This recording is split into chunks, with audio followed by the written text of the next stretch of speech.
नमो तस् भगवतो अरहतो सम्मा सम्बुद्धस्स।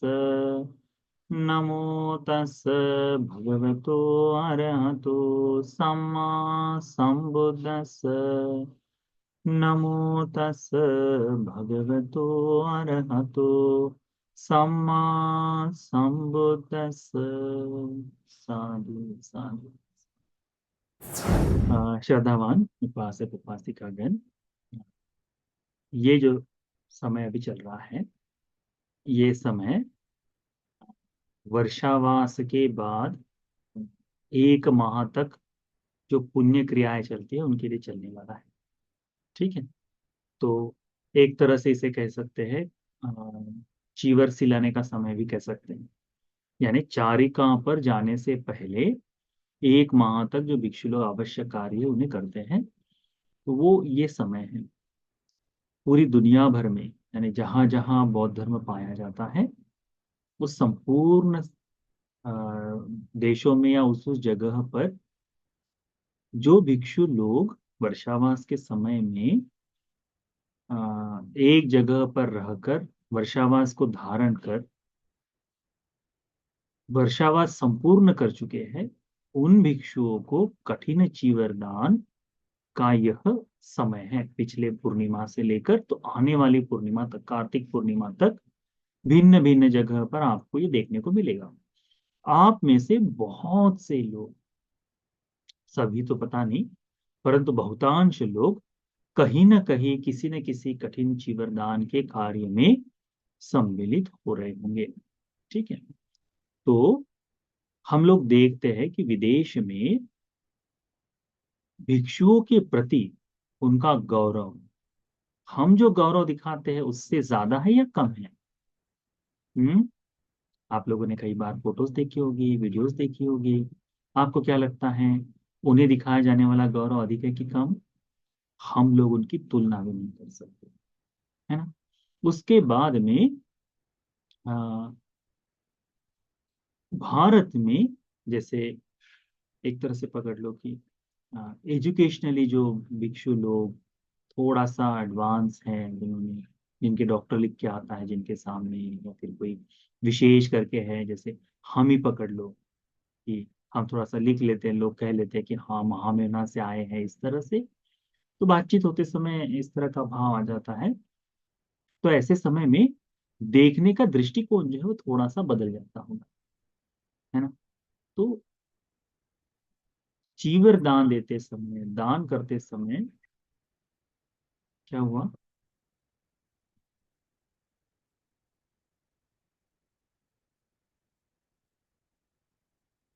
तो चीवर दान देते समय आदि हमारे मन में कई बार शंकाएं उत्पन्न हो सकती है कि कैसे देखिए। अभी मैं कुछ समय पहले चीवर दान के लिए एक जगह पर गया था, तो लोगों की श्रद्धा जो है भिन्न भिन्न तरह से बदलती है। तो आज ये माह में जो हम लोग कर रहे हैं, इस श्रद्धा के बारे में ही थोड़ा सा अभ्यास करने की कोशिश करते हैं। अधिक समय तक तो मैं आज पूरा क्लास हो ना हो, प्रश्नोत्तर हो, मैं कम से कम इसमें निपटाऊंगा। कारण ये है कि अभी हमारे बुद्ध विहार में परसों के दिन जो कठिन चीवरदान होने वाला है, उसके लिए जितने भिक्षुओं को परिष्कार दिए जाएंगे, उनकी पैकिंग चल रही है, और लोग नीचे उपासक उपासिकागण वो लोग कर रहे हैं। ठीक है। इसीलिए तो हम लोग देखेंगे आज श्रद्धा के बारे में। भगवान बुद्ध जी ने सूत्र में कहा है कि, आलवक सूत्र में कहा है, आलवक पूछते हैं कि कैसे कोई व्यक्ति इस संसार के ओघ से, संसार के भव सागर से तर सकता है। यानी ये जो संसार की बाढ़ है, जाति जरा व्याधि मरण नामक, पुनः पुनः इस लोक में जन्म लेकर मरने तक की, ये जो है, इसे कैसे बदला जा सकता है, इसे कैसे पार किया जा सकता है? तो भगवान बुद्ध जी ने कहा था, श्रद्धाय तरति ओघम। श्रद्धा के सहारे कोई व्यक्ति इस संसार रूपी बाढ़ से पार जा सकता है, संसार रूपी बाढ़ को खत्म कर सकता है, यानी उसे पार कर सकता है, क्रॉस कर सकता है। तो भगवान के समय में श्रद्धा जो है बहुतांश स्वरूप में कहाँ होती थी? तो भगवान बुद्ध जी को देखते ही उनके मन में श्रद्धा जाग जाती थी। कैसी? आप देखो, सुमन करके जो फूल वाला था, ठीक है, तो उस फूल वाला जो राजा के यहाँ प्रतिदिन फूलों को इकट्ठा कर कर राजा के यहाँ पहुंचाने का कार्य करता था, ये सुमन फूल वाला एक दिन भगवान बुद्ध जी का जो शरीर जो रश्मियों से भरा हुआ है, केवल दर्शन से उन्हें देखता है, और इसके मन में जितना कुछ है सब भूल जाता है कि ये फूल राजा के हैं नहीं है। उसके मन में आता है कि ऐसे सुंदर भगवान बुद्ध जी को मैंने फूल पूजा करनी चाहिए। धर्म तो अभी नहीं जाना, केवल भगवान के दर्शन में उतने मात्र से। तो क्या होता है, बड़ा ही आनंद आनंद से फूल उठाता है और भगवान के ऊपर फेंक, वो सारे फूल उनके एक दिशा में आ जाते हैं, फिर फेंकता है दूसरी दिशा में आ जाते, तीसरी दिशा में से, तीनों तरफ से मंडप जैसे बनाए हैं उस तरह से भगवान बुद्ध जी के वो आता है, और ऊपर साइड में भी, तो वह मंडप के जैसे भगवान के चारों ओर वो फूल वहां उपस्थित हो जाते हैं रिद्धि बल से भगवान के। तो ये जो है श्रद्धा का कारण, वो आना उस समय संभव था। आज हम लोग क्या देखते हैं, मूर्तियां देखते हैं, बोधि वृक्ष को देखते हैं, है ना, परंतु क्या आज हमको उनकी उनमें उस तरह से श्रद्धा जागती है क्या? नहीं जागती, जो उस समय जागते थे। उसके बाद में भगवान ने एक अनुत्तरीय नाम का सूत्र बताया है, उसमें कहा है दर्शना अनुत्तरीय, देखने से दर्शन से, सवना अनुत्तरीय करके कहा है, श्रवण के कारण से जो अनुत्तर धर्म को पाते हैं वह धर्म को देखा है नहीं देखा है, परंतु श्रवण से भगवान बुद्ध जी के साथ एक दूसरे परिव्राजक जो भगवान बुद्ध जी के नाम से ही प्रवचित हुए थे, ऐसे व्यक्ति भगवान के साथ ही बैठे हैं, ठीक है। और हो ये रहा है कि उस समय भगवान बुद्ध जी धर्म के ऊपर चर्चा कर रहे, चर्चा करते करते करते करते इस भिक्षु के मन में ऐसा आया कि जिस धर्म की खोज में मैं निकला हूं वही धर्म को बताने वाले हैं, और यही भगवान की शास्त्र, यही भगवान है, यही शास्त्र है करके अंधेरे में उस समय पहचान नहीं पाया, देखने से दर्शन से मालूम नहीं था, परंतु वह पूर्ण हो गया, है ना। उस तरह से सुनने मात्र से, आज सुनने से भी उतनी धर्म देशना से सुनने से भी उतनी श्रद्धा जागेगी, इतना आवश्यक नहीं, परंतु आज वर्तमान में विद्यमान है भगवान का श्राप से, आंखों को देखने को नहीं। आप लोग भिक्षुओं के निरंतर दर्शन ले सकते हैं, आप भिक्षुओं को देख सकते हैं, तो इस संघ के प्रति जो श्रद्धा जागनी चाहिए जैसे भगवान के समय में जागती थी, क्या वो आज जाग रही है क्या? नहीं जाग रही है। तो ये कैसे जागे, इस श्रद्धा के ऊपर कैसे हमें चिंतन करना चाहिए, कैसे इस श्रद्धा को बढ़ाना चाहिए, इसके बारे में हम थोड़ी छोटी दो तीन बातें सीखेंगे, बस उतना काफी रहेगा आज के लिए धर्म देशना के लिए। क्योंकि आज आज है ना उपोषद का दिन है, आज आप लोगों ने आ, उपोषद लिया हुआ है, तो इसी कारण से ध्यान में रखो। आ, होता ऐसा है कि भगवान बुद्ध जी कहते हैं कि किसी व्यक्ति को देखने पर से, यानी हम लोग देखते हैं भिक्षु लोग हैं भारत में, ऐसे अनेक बार कहा जाता है कि हाँ मुझे वो बंदी जी पसंद नहीं, वो ऐसा इस तरह से है, अभी तक भिक्षु के दोष उसने स्वयं के आंखों से देखे नहीं, किसी और ने कहा, या फिर सुनी सुनाई बात को वो दोहरा रहा है कोई उपासक, तो वो जो आने वाले भिक्षु है उनके प्रति उनके मन में कैसी धारणा होगी, पुरानी पर। तो भगवान बुद्ध जी इसके बारे में बड़ा सुंदर उपदेश करते हैं। भगवान बुद्ध जी कहते हैं कि यदि कोई भिक्षु बहुत ही संवर के साथ बैठा है, बहुत ही संवर के साथ उठ रहा है, और भगवान बुद्ध जी यदि संवर, भगवान बुद्ध जी के प्रति यदि संवर के साथ कोई देखने और उठने के लिए प्रशंसित होता है, तो भगवान कहते हैं कि भगवान से भी ज्यादा कई भिक्षु लोग दिखाई देते हैं। जैसे किसी एक कारण से पकड़ लो, जैसे संवर के साथ जीवन पकड़ा जाए, तो यदि कोई उपासक है जो भगवान के प्रति, भगवान तो जंगल में रहने वाले हैं, इस तरह का चिंतन करके रखता है, तो भगवान कहते हैं कि भिक्षु या उपासक, मैं केवल जंगल में नहीं, मैं तो शहर में भी रह लेता हूँ, मुझे दी हुई कुटियों में भी रह लेता हूँ। पर कोई भिक्षु एकांत में वरना वनांतर में रहते हैं, ऐसी भी बात है।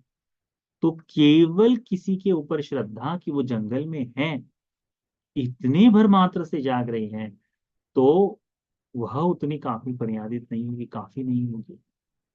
क्योंकि उस जंगल में रहते समय उसका समाधि का चित्त कैसा है, धर्म का दर्शन कैसा है, इस बारे में हमें पता है क्या? नहीं। हम बाहरी दर्शन से कि हाँ वो वैसा है इसीलिए ठीक है, ऐसा चिंतन करते हैं। हो सकता है कि कोई भिक्षु बातचीत करने में बड़ा सुंदर मधुर वाणी से बात करने वाला हो, परंतु अभ्यंतर धर्म, भीतर में कैसा भाव है, भीतर में हम नहीं देख सकते ना। मन पढ़ सकते हैं कि आप में से कोई कि अंदर से भिक्षु कैसा है, नहीं पढ़ सकते। परंतु बाहर से बहुत मधुर बात करता है तो बहुत प्रिय। और यदि कोई भिक्षु कटाक्षधारी हो, डांटने वाला हो जाए, तो बुरा लगता। तो धर्म बाहरी मधुरता से नहीं, धर्म का धारण करना भीतर से है। फिर कई लोग देखते हैं कि हाँ भगवान बुद्ध जी एक अरे पिंडपात, एक है पिंडपात करते हैं, तो भगवान बुद्ध जी को देखकर श्रद्धा जागती है कि पिंडपात करने वाले हैं। भगवान कहते हैं कि मैं केवल पिंडपात, मैं तो निमंत्रण का भोजन भी लेता हूँ। पर ऐसे कोई भिक्षु है, ऐसे अनेक भिक्षु हैं जो केवल पिंडपात से ही जीवन जीते हैं। तो इतने मात्र से श्रद्धा कैसे हो सकती? भगवान भी केवल पिंडपात से ही नहीं रहे, निमंत्रण भी लिए हैं, है ना। तो इस कारण से कि कोई भिक्षु की एरिया कैसी है, कैसा व्यवहार है, उतनी भर मात्र से उस भिक्षु के शील समझ में नहीं आ सकते। तो उस भिक्षु को केवल इस कारण से कि वो भिक्षु इस तरह से बैठता है, उठता है, इस तरह से भिक्षा मांगता है, उतने पर मात्र से यदि किसी के मन में ऐसा भाव जाग जाए कि ये भिक्षु ऐसा है, तो नहीं हो सकता। कई भिक्षु हैं जो विपस्सी साधक हैं, कई भिक्षु हैं जो विपස්සना के लिए बैठे ही नहीं। जैसे कोई गृहस्थ आ जाए उनके सामने बैठता है, या फिर ऐसा कुछ। कोई भिक्षु है कि जो बैठते हुए दिखाई नहीं दे, तो किसी कोई विपස්සना करने वाला व्यक्ति हो, वो जाकर भिक्षु को पूछता है, भंते जी आपके कितने शिविर हुए? ऐसे पूछने वाले लोग देखे हैं, से हैं।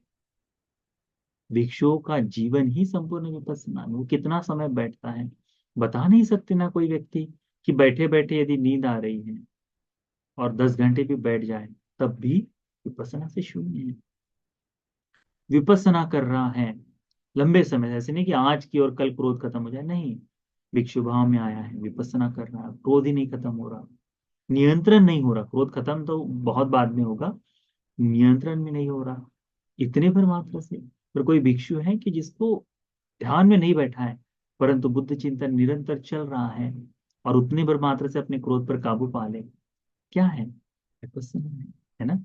तो केवल किसी भिक्षु की बैठने की साधना कितनी है, इतने भर मात्र से उस पर श्रद्धा जागे न जागे, ये गलत बात है। संघ के प्रति श्रद्धा जागनी चाहिए। कैसी जागनी चाहिए? सुपटिपन्न, उजुपटिपन्न, न्यायपटिपन्न, सामीचिपटिपन्न, इस तरह से जागनी चाहिए। रिद्धिशालियों में किसी भिक्षु का रिद्धि का भाव चमत्कार देखकर जाग जाए, तो मुगलान बंदी जैसे अनेक भिक्षु जो थे रिद्धिशाली थे, और अनेक ऐसे भिक्षु थे जिनको बिल्कुल भी रिद्धि प्राप्त नहीं थी। उसके बाद में देखा जाए कि अनेक ऐसे भिक्षु थे जो केवल, जैसे महाकाश्यप बंते जी हो गए, दुतांगधारी थे। तो कोई भिक्षु दुतांगधारी इसीलिए श्रेष्ठ, ऐसा भी नहीं। कई ऐसे भिक्षु थे जिन्होंने दुतांग के लिए कहा, जैसे देवदत्त स्वयं ही कहता था कि भिक्षुओं ने दुतांगधारी होना, यानी केवल फेंका हुआ चीवर ही पहने, 500 कुलिक ले लेकर के, केवल 500 कुलिक चीवर का धारण कर ले, ऐसा कहने वाला था, इस पर जोर देने वाला था। यदि भगवान मान जाते तो क्या होता है? देवदत्त का जो स्वभाव था भीतर से कैसा था, बाहर से वो कहता है कि 500 कुलिक होना चाहिए, और भीतर से भगवान बुद्ध जी की जगह को, भगवान बुद्ध जी को बाहर कर संघ का अनुशासन मैं करूं, संघ का नायक मैं बनूं, इस आशय से मंशा। तो केवल भिक्षु बाहर से कैसा दिखता है, इस भाषा से श्रद्धा वैसी नहीं जागनी चाहिए। भिक्षु विदेश में है इसीलिए श्रेष्ठ, ऐसी श्रद्धा भी नहीं जागनी चाहिए। आप उस भिक्षु की साधना को उस तरह से देखिए कि इतने दीर्घ काल से इस बुद्ध शासन में है। विनयधर, कोई भिक्षु विनय का पालन कैसे करता है, इतने भर मात्र से उसकी श्रद्धा नहीं जानी जा सकती। भगवान के समय में एक बड़ा सुंदर वाकया हुआ था। आपको पता होगा कि शुरुआत में सारे विनय नहीं थे। बहुत लंबे समय बाद विनय आए, चार पराजिकाएं बताएं। तो फिर भगवान ने कहा कि जो भिक्षु बनने के लिए आता है उसको इन चार पराजिकाओं के बारे में सिखाना पड़ता है कि ये है। इसके बाद में जो करणीय कार्य है, जैसे भगवान ने कहा है कि तुम्हारी जो प्रवज्जा है वो 500 कुलिक चीवर के सहारे है। तो यानी तुम्हें जीवन भर फेंके हुए वस्त्रों से चीवर पहनना है। पर यदि कोई उपासक उपासिका आपको चीवर दान दे देते हैं तो ये अतिरिक्त लाभ है। अतिरिक्त, ये तुम्हारा हक नहीं है, अतिरिक्त लाभ है भिक्षु का, कोई देता है तो। यदि भगवान ने कहा फिर पिंडपात जो है भिक्षु के लिए, पिंडपात ये धर्म है, पूरी प्रवज्जा जो है पिंडपात के सहारे है। पर यदि कोई उपासक उपासिका भिक्षुओं को भोजन के लिए निमंत्रण देती है तो ये अतिरिक्त लाभ है। कहाँ है वो भोजन का, ये अधिकार नहीं है।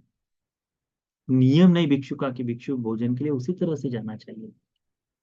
फिर है कि आ, गिलान पच्चय जो है, तो पोती मुत्त के सहारे जो कहा गया है उस तरह से गिलान पच्चय बताया है। लोग जो देते हैं औषध और दवाई वगैरह, ये अतिरिक्त लाभ है। कहाँ है।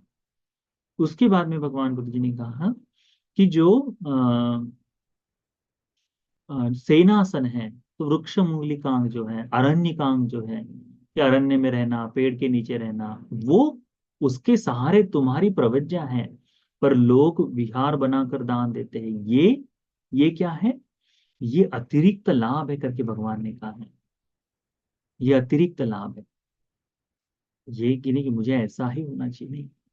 तो ये जो अतिरिक्त लाभ, तो भगवान ने कहा भिक्षुओं को कि भिक्षुओं, किसी कोई नया व्यक्ति आए और जो प्रवज्जा चाहता है उसे ये बताओ, ये चार पाराजिका है ये।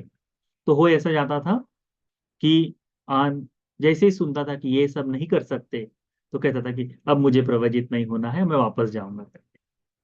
तो फिर भगवान ने कहा कि ठीक है, शुरुआत में मत बताओ, केवल धर्म की कुछ बातें बताओ कि ये ऐसी ऐसी चीजें हैं। खत्म हो जाने के बाद, जब उपसंपदा हो जाए उसके बाद में बताओ कि हाँ ये कि तुम्हारा पिंडपात के सहारे ही है, भिक्षाटन के सहारे ही है, तुम्हारा सेनासन इसी तरह से मिलेगा, तुमको दवाई इसी तरह से मिलेगी, ये बात बताओ। अब प्रवजित हो गया है तो कुछ नहीं कहें। यानी धर्म के जो नियम है, विनय जो है, ये प्रवज्ञा के बाद में बताए जाते हैं बहुत अंश।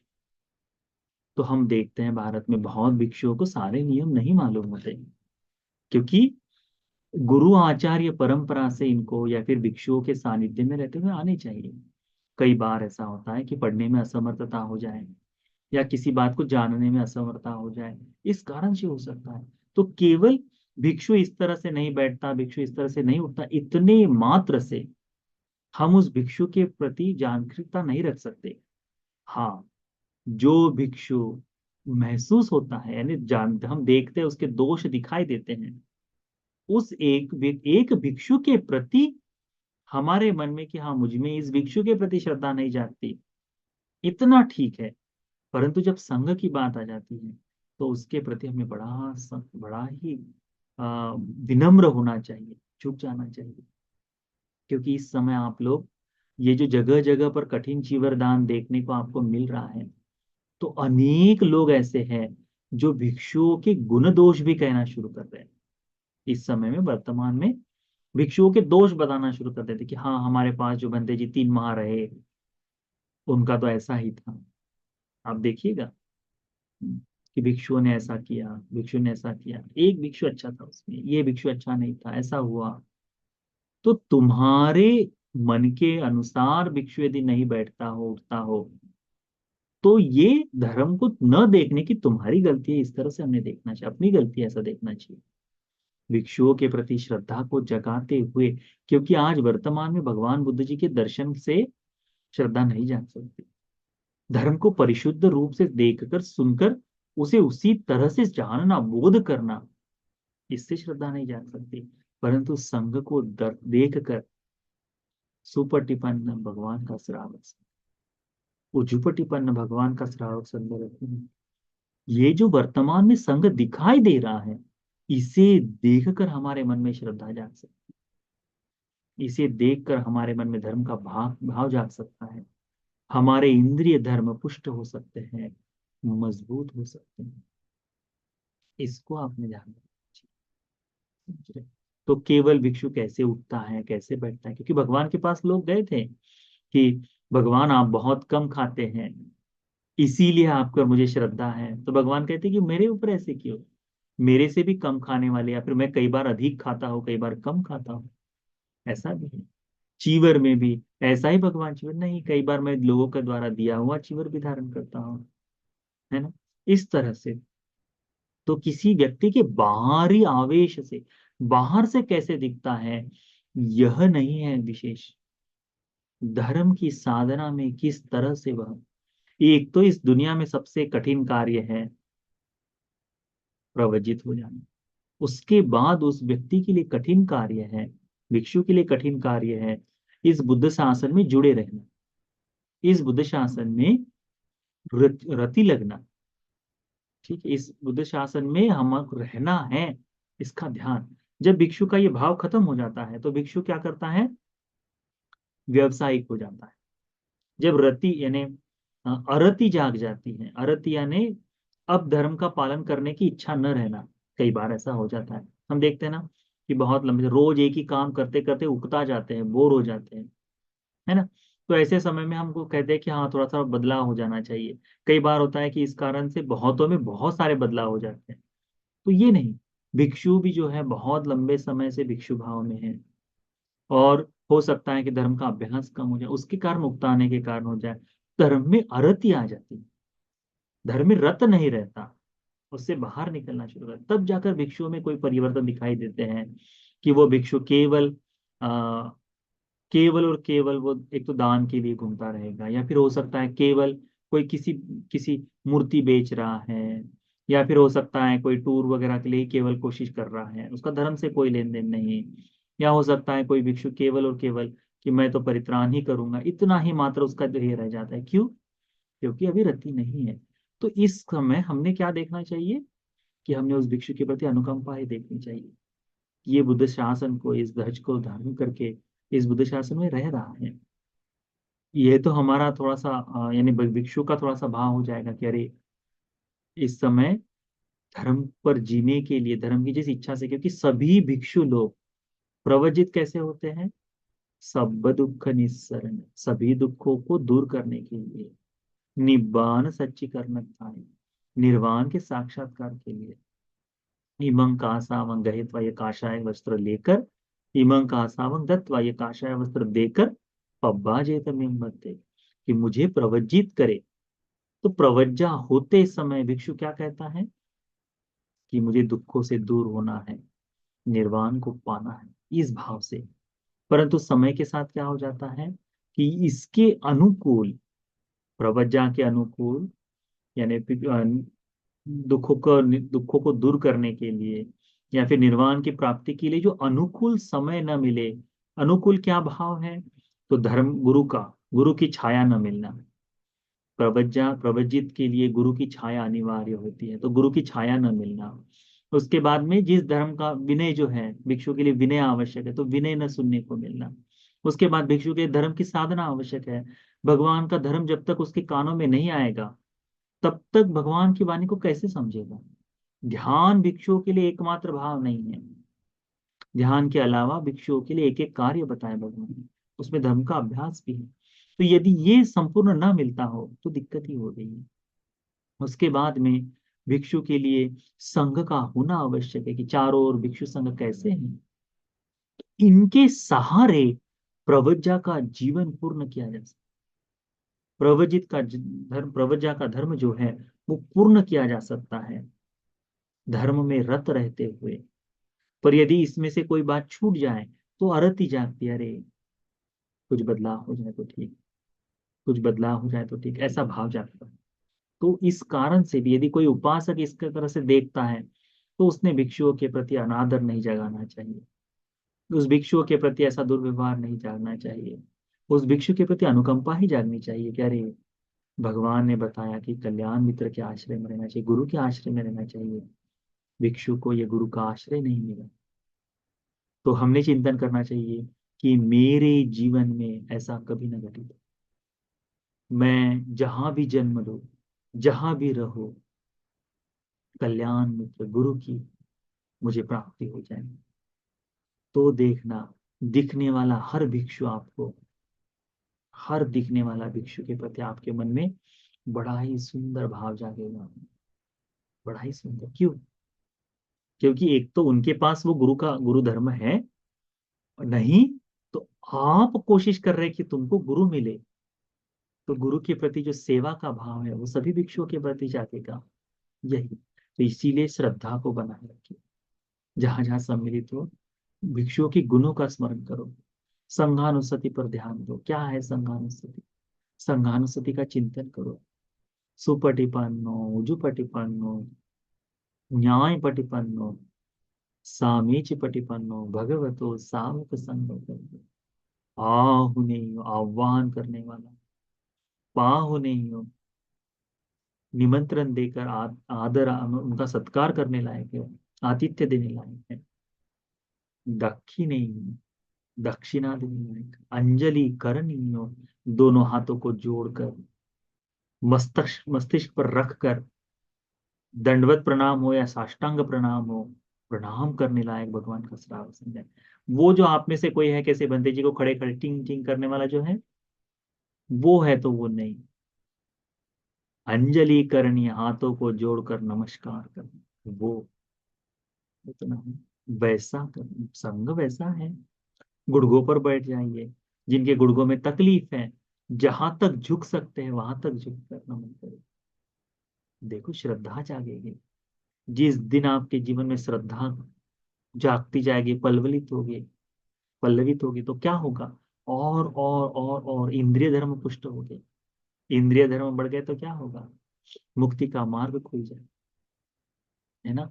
इसीलिए श्रद्धा की आवश्यकता है। तो जैसे भी हो जाए, जितनी भी हो जाए, श्रद्धा के लिए कोशिश करो कि मेरे जीवन में श्रद्धा जागे, मेरे जीवन में धर्म का लाभ हो, संघ के प्रति श्रद्धा। क्योंकि बाहरी दर्शन से भिक्षु, कोई भिक्षु है कि जो बहुत ही यानी ऐसा वस्त्र भी नहीं पहन रहा, परंतु बहुत ही संवर के साथ है, परंतु भीतर से बिल्कुल खत्म हो चुका है। ना तो धर्म में रुचि है ना कुछ, केवल दिखने के लिए। तो उसके प्रति, है ना, तो बाहर से नहीं देख सकते हम लोग। मन मन को देखने के लिए उस भिक्षु के दीर्घ काल तक सहायता नहीं। और एक भिक्षु के प्रति यदि श्रद्धा है, तो श्रद्धा भी संघ के प्रति होना चाहिए। परंतु प्रत्येक के जीवन में कोई ना कोई भिक्षु कल्याण मित्र की तरह होना चाहिए, कि इस भिक्षु से मैं अपने धर्म की चर्चाएं कर पाऊँ, इस भिक्षु के साथ मैं धर्म के प्रश्न पूछ पाऊँ। और ऐसे कि इस भाव से कि भगवान ने इस सूत्र में इस तरह से धर्म का उपदेश किया है, मेरी मर्जी क्या है वो नहीं, मैं क्या मानता हूं उसकी आवश्यकता नहीं। क्योंकि हम गृहस्थों के लिए किसी एक व्यक्ति के अनुभव, भिक्षु जीवन में तो उसके अनुभव आपके लिए काफी नहीं है। किसकी वाणी काफी है आपके लिए? बुद्ध की वाणी। हमें क्या लगता है नहीं लगता, इससे कोई लेन देन नहीं। बुद्ध की वाणी, उसके प्रति तो कल्याण मित्र का भाव वही हो जाता है जो आपको शब्द शब्द में बता दे कि हाँ, भगवान ने यहाँ ऐसा कहा है। मेरी धारणाएं चाहे अलग हो सकती है, परंतु भगवान की वाणी से यही है, यही यथार्थ सत्य है। क्यों? क्योंकि हर सूत्र के बाद हम क्या कहते हैं? एतेन सच्चेन सुवत्ति होन्तु। ये क्या है? ये भगवान का सत्य है, भगवान की सत्यवाणी है। इस सत्य के बल से आपका मंगल हो, कल्याण हो, है ना? एतेन सच्चेन सुवत्ति होन्तु, सभी सुख को पाए। तो ये वाणी मन को भाने वाली हो जाए। कोई भिक्षु बहुत मधुर बात कर रहा है आपसे, परंतु धर्म की बात नहीं हो रही, तो कैसे? तो उस तरह से आप लोग देखो, ये जो महा है, जहां जहां भिक्षु दर्शन के लिए होते हैं, जहां जहां आप देख सकते हैं, देख कर नतमस्तक हो जाए। हमें बड़ा अच्छा लगता है, कई बार देखा है हमने कि कुछ उपासक लोग जब कई भिक्षु किसी एक गांव से दूसरे गांव जा रहे हैं ऐसे समय में उनको आने जाने में सहायता कर देते हैं।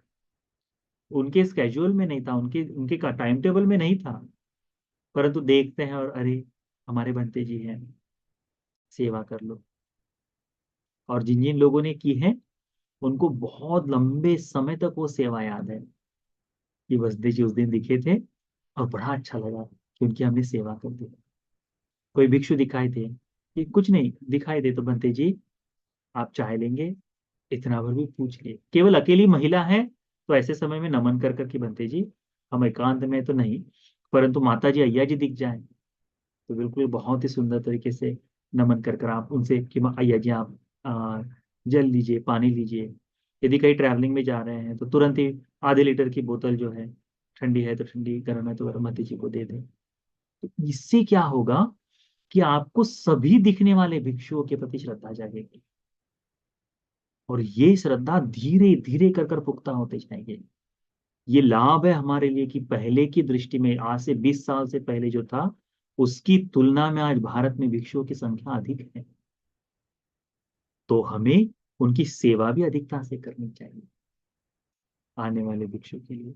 कई बार ऐसा हो सकता है कि भंते जी धूप में खड़े हैं, अभी तो धूप ठंड खत्म, तो धूप खत्म हो गई, पर धूप में है तो भंते जी आपको छाता ले दे, तो ऐसा ले दे कि वो चमचमाता नहीं, कैसा कि उस भिक्षु के रंग के साथ उनको पकड़ने में भी लज्जा न लगे कि उतना भर आ जाए, उस तरह से देखो, है ना। वो हो जाए। उसके बाद में अभी ठंडी के दिन आ रहे हैं तो कोशिश करो कि यदि कोशिश करना कि देखना कि जिन बंती जी के पैर फट जाते, कई बार होता है ना भिक्षुओं के लिए अपनी उम्र के साथ होता है, तो उनकी उनके पैरों के लिए जो कुछ आ जाए, तो किसी उपासक को जाकर बताने के लिए कि हमारे बंते जी बूढ़े हैं, बिहार में रहते हैं, बंते जी आप इस ठंडी के दिनों में पैरों को ये लगाओ, इससे आपकी तकलीफ नहीं होगी। आप देखो महिलाएं या कई बार पुरुष होता है ठंडी के दिनों में पैर फटते हैं, देखा है, कईयों के खून निकलते हैं, और हम कितना चिल्लाते हैं, गर्म पानी में पैर डालेंगे, मलमल कर धोएंगे। हम ये कभी नहीं सोचते ना हमारे मन में कि हो सकता है कि भिक्षु के भी पैरों का ऐसा भाव आ जाए। तो जैसा जीवन आप जीना चाहते हैं इस तरह से भिक्षुओं के बारे में चिंतन करेंगे तो आप देखिएगा आपके मन में केवल श्रद्धा ही जाग रही। हम जो बता रहे हैं वो समझ में आ रहा है। ये श्रद्धा वर्धक के कारण वर्धन के है। इसके लिए सबसे बेस्ट उदाहरण है मिगार माता का। मिगार माता जो है यानी विशाखा देवी, महा उपासिका कहाँ है, उसके लिए बाकी उपासिकाओं के लिए महा उपासिका कहाँ है कि नहीं तो पता नहीं, उसके लिए महा उपासिका कहाँ है। तो देखो क्या कहती है, भगवान 8 वर चाहिए। भगवान क्या कहते हैं कि भगवान कहते हैं मैं वरदान नहीं देता, वर नहीं दे सकता, बुद्ध वर से परे है। तो कहती कि भगवान आप वर नहीं दे सकते पर 8 मेरी याचनाएं हैं भगवान, आप उन्हें ध्यान से, यदि आप ठीक समझे तो उसकी अनुमति देंगे। तो भगवान कहते ठीक है पूछो कौन कौन सी चाहिए। तो एक एक कर कर 8 बताती है। आने वाले भिक्षु को भोजन दूंगी, जाने वाले भिक्षु को भोजन दूंगी, जो भिक्षु बीमार है उसे भोजन दूंगी, जो भिक्षु बीमार की सेवा कर रहा है। आप देखो जो भिक्षु बीमार की सेवा कर रहा है उस भिक्षु को पिंडपात के लिए जाने के लिए, भिक्षा मांग ले जाने के लिए समय नहीं। उस भिक्षु को मीठा पसंद है, उस भिक्षु को तीखा पसंद है। आपको कैसे पता चलेगा, तो पूछ लिए। जो गिलान है उसके लिए तो गिलान का, बंते जी के लिए है, बंते दूसरे भिक्षुओं के लिए सामान्य भोजन लेकर आए। उस तरह से तो आपको अलग अलग व्यंजन बनाने का मौका मिल जाएगा। ये बता इसलिए रहे क्योंकि आप हमारे पास नहीं है, आपके नजदीक में बहुत सारे भिक्षु हैं, इनकी सेवा इस आशय से कर सकते हैं करके, इनकी सेवा इस आशय से। ये सारा धर्म का उपदेश ये सभी भिक्षुओं के संघ के प्रति सेवा के लिए है। जितनी सेवा भिक्षुओं की होगी और आप धर्म से हैं तो भिक्षु भी सोचता है कि इस उपासिका के, इस उपासक के दिए हुए भोजन को लेकर मैं कैसे धर्म का जीवन व्यर्थ गवाऊं करके, इस तरह से भी चिंतन जागता है भिक्षुओं में, लज्जा भी जागती है, तो उसको भी ध्यान में रखना चाहिए।